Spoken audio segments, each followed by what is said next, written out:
Dr. McPhail, growing up, what did the civil rights movement mean to you?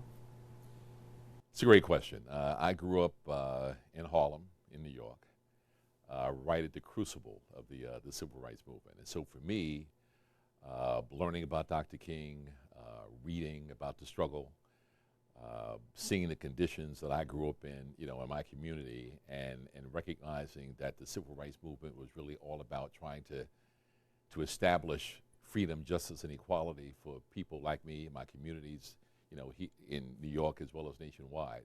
It was a significant part of my life.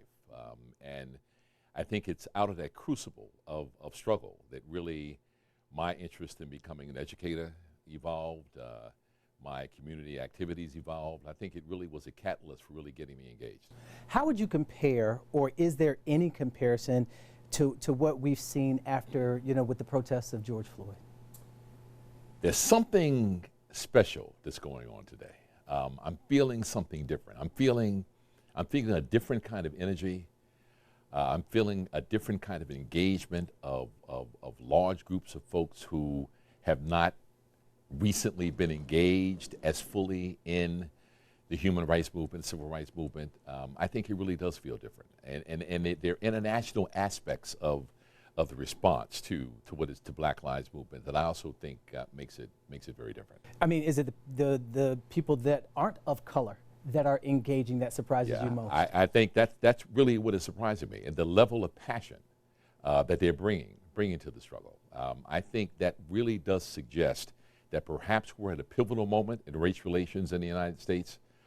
Maybe we're at a point 400 years later, from the Jamestown event where America is really beginning to take this question of racial reconciliation seriously.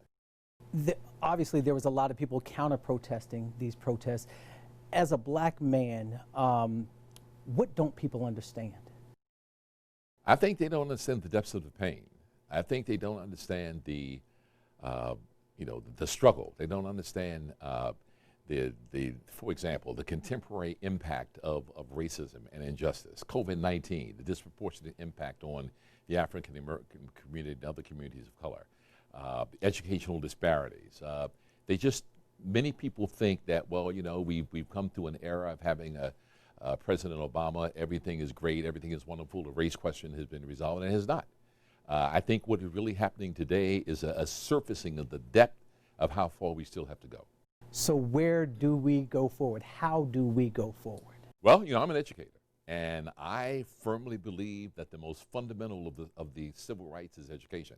I think what has happened as a result of the current crisis, attention has been focused on education, and particularly our nation's HBCUs. For more than a century and a half, we have really been at the forefront of driving that commitment to progress and access.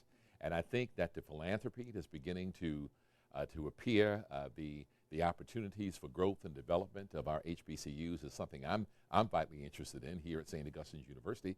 And my hope is that St. Augustine's University will be able to be the beneficiary of some of this renewed interest and focus on education for the African American community. Do you see a change coming? I do. I'm optimistic. I really do. I think that, again, I think it feels different. I think something is really happening out there, and I think we need to seize the momentum and move forward.